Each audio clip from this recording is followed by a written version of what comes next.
Hi, the video you're about to see is a speed build or a budget build for one of my Jiu Jitsu professors. The board is a B450 MSI Tomahawk, and then if memory serves me right, it sports a Ryzen 5 2600 or 3600 and 16 gigs of Corsair RAM. Hope you like it. Have fun. This is a build for one of my jiu-jitsu professors, and it's a mid-range gaming computer.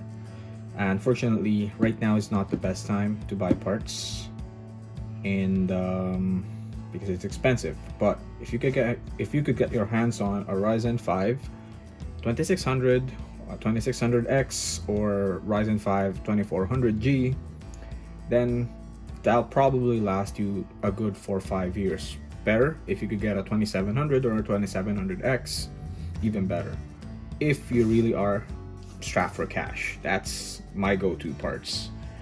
And right in front of us is the B50 Tomahawk Max. It'll support Ryzen 3rd gen, but since we're running a 2nd gen, it'll do the trick. And the reason I selected this board is, one, it's currently on sale right now from our local retailer. And as you can see, it actually has all the parts that we need. So the board in itself is, oh crap, let me just remove the peel sticker of it, take out the board itself. So yeah, this is the board in itself, and it'll do the trick. It has two PCI Express slots and two a smaller PCI Express slot for random components you want to put in. And really, this is just a basic build guide on what you could do in your spare time with the quarantine happening. And I've already used this board a couple of times before, so I know that it'll do the trick. So that's it for the board. And the next step that we're going to take out is the processor. The next thing that we need is the processor. So right now what we're going to use is a Ryzen 5 2600. It's not the X variant because it's a mid-range gaming computer, and the person that's going to use it isn't really particular with overclocking, but plus currently the local supplier that I go to doesn't have the 2600X, or I was gunning for a Ryzen 3rd gen 3600, but it's a bit more expensive, and I decided to go for the 2nd gen, which is a great value hexa-core chip. That'll do the trick. And currently it retails, I would say, somewhere between the ballpark of $150 to $200, which isn't that bad. So now let's take it out. It does come with a stock cooler, but we won't be using the stock cooler since we have a stock cooler in place, or rather a cooler solution that I normally use for some of my builds. So yeah, here's the certificate that it's original. There's your stock cooler, and here's the good part. It's a Ryzen 5 2600 chip. It'll do the trick. It'll play Call of Duty, Warzone, or any type of like games that you may think of. Some AAA games, or I'm really not a fan of online games. Like my game library would be Fallout or Far Cry, stuff like that. But heck, this is the chip. Alright, so since we're doing a budget build, it's really not a budget build, because if it's a budget build, we're gonna use a 1650, but fortunately I'd rather go for an 8 gig RX 570. And I was trying to gun for a gigabyte RX 590. Canada Computers normally has that on sale for $229. Unfortunately, they didn't have it in stock, or it's already out of stock. So the next best choice would be an MSI Armor RX 570 8 gig overclocked edition. So it'll still do the trick. It'll do 1080p gaming without any issues. Plus it comes with a DVI port, an HDMI port, and three, if I'm not mistaken, 3 display ports. And currently this retails for $194 at Canada Computers. It'll do the trick if you're running on a tight, very tight budget. So let's try to open up this puppy, see where we're at.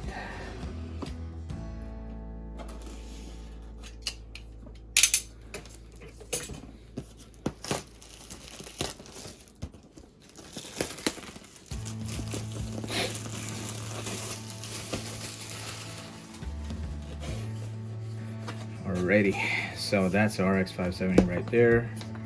I would suggest if you go AMD video cards, you go for monitors that run FreeSync. Best go for Asus VPS Series 29. I think it's a FreeSync. And here's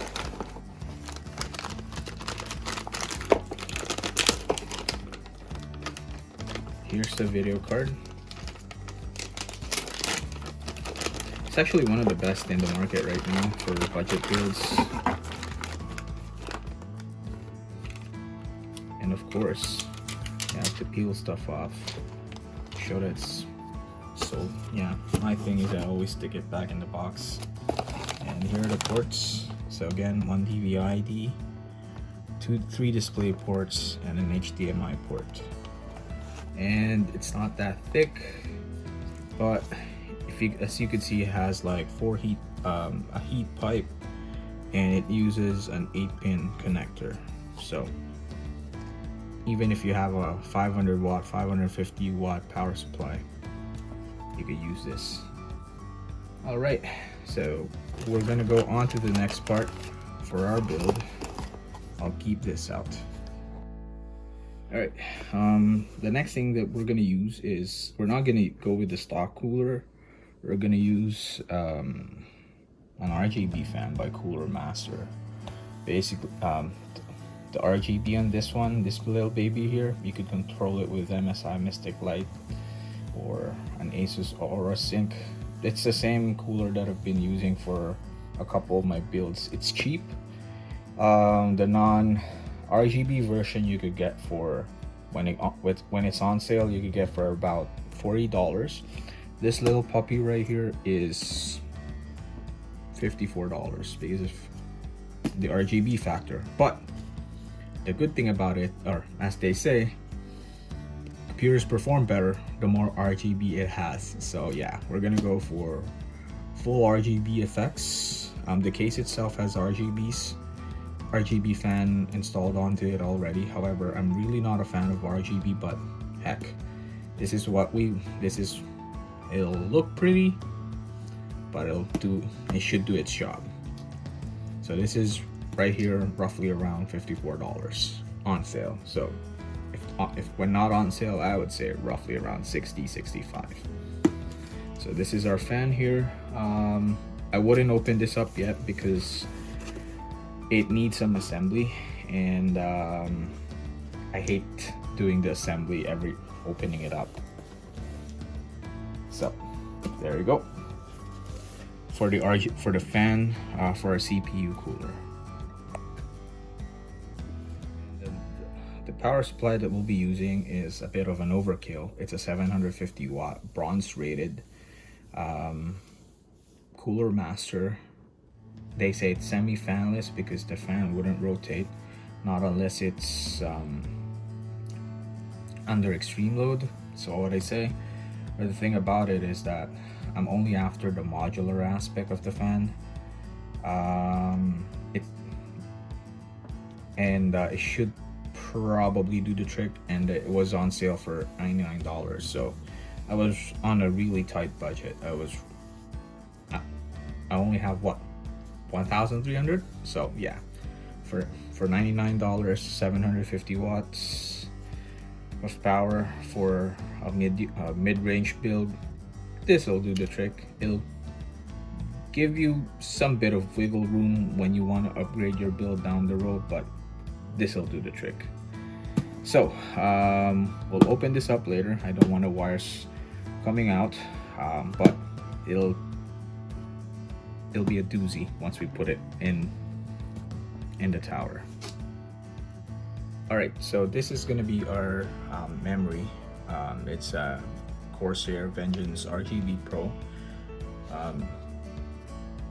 You have to remember the sweet spot for memory would be 3000 mAh. However, since we're only running 16 to 8 gig sticks, I decided I was looking for a 3200 or a 3400 mAh stick because they'll be a bit cheaper. However, they didn't have it in stock.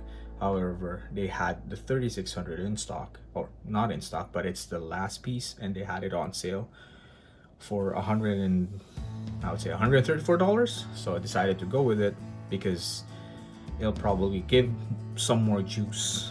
But on the personal rig that I'm using, I'm running 4 sticks of T-Force 3000 mAh sticks. So haven't seen any difference because I'm only using it for gaming and some light editing, so technically it does the trick. And for our main storage, we're gonna use the Western Digital Blue.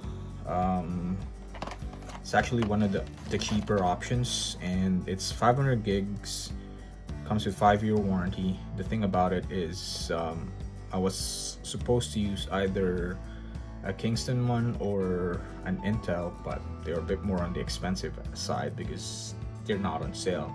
You could go grab one of these for about somewhere between the ballpark of $70 to $90.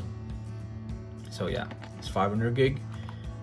This is gonna be a boot drive, and this is gonna be where some of the games could be installed if you want it to load up a bit more faster. And lastly, our backup drive will be a 5400 RPM 2TB Western Digital Blue. I was trying to go for a Seagate Iron Wolf 7200 RPMs. However, they're currently out of stock again due to COVID. Plus, this isn't really the best time to buy parts, so we're stuck with this. So if you want to store some of your games on a secondary drive, this is the way to go.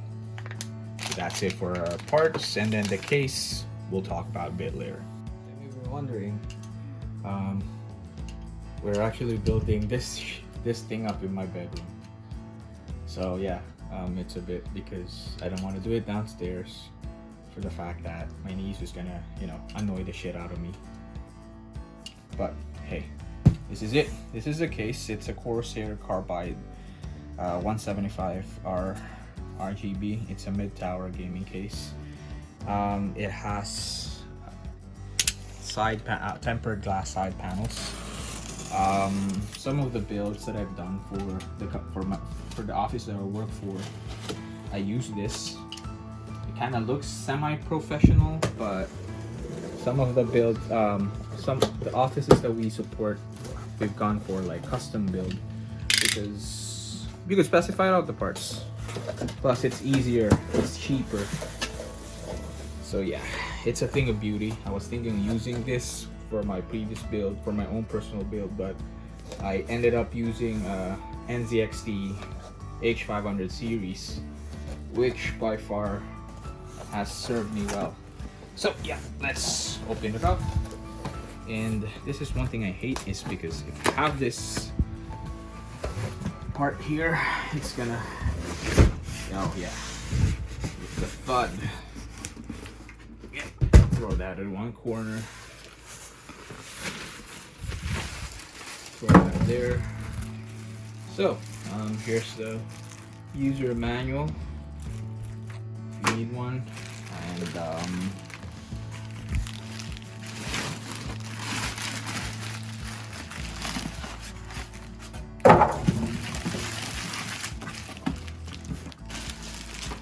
actually has dust filters right at the very bottom if you want to clean it up, but basically it should do the trick. also has magnetic filters on top. If you want to mount like a couple 140mm fans or a radiator, it goes there. But for this build,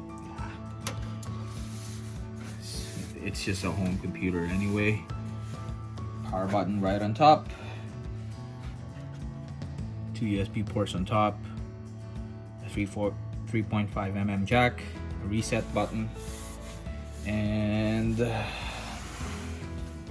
tempered glass side panel. It also has, and I don't know if you can see it, inside a case, yeah, it has the shroud, so you wouldn't see some of the wires. You could hide the wires, but basically, yeah, that's the case. It's a mid-tower case. I'll try to speak in 2 languages every now and then. So, para sa mga nanonood na iba, eto yung loob. So you have to, there's actually a couple of screws that you need to remove. You can remove it by hand. Yung tanggalin kamay, tapos screw. There we go. So yeah, there we go. That's the inside of the case. It actually comes with 1 fan, unfortunately. I was under the impression it would have 2 fans at least, because the NZXT case came with at least 2 fans, but unfortunately this only comes with 1 fan. So yeah, we'll probably add some fans to it later down the road. However, the thing about this, it comes with a power supply shroud, which is good for keeping out or trying to make it look clean. And that's it for the case. It's a budget case. Right now this case is being sold for roughly $50 plus tax. In Canada you pay taxes.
if this is your first time building a desktop, or a desktop, you have to remember that if you see this little arrow right here, this denotes that this is the positive side, and normally most people get confused which is the positive, which is the negative side on a plug inside a desktop. So previously the wires were colored, so it's easier to identify, but right now as you could see, everything's black inside. So if you really want to know which is positive, which is negative, just flip it, look under, and if you see an arrow sign, that one right there, it means that's a positive side. Because sometimes plugs don't come in, like this reset switch here, it does not show which is the positive or the negative side. So the fastest way to check is flip it over, look for the arrow. If you find that this small triangle right here is present, it means that's a positive side.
So you may be wondering what my profession is. I'm an IT professional. I build PCs for fun and just to keep myself abreast with what's happening with the tech industry.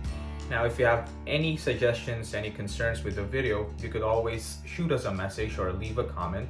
And please don't forget to subscribe and hit the like button or the bell notification, because we'll be posting various videos as with life in Canada in general, and technology in Canada, music, food, travel, and even certain hobbies that we partake. So have a good time. Ciao.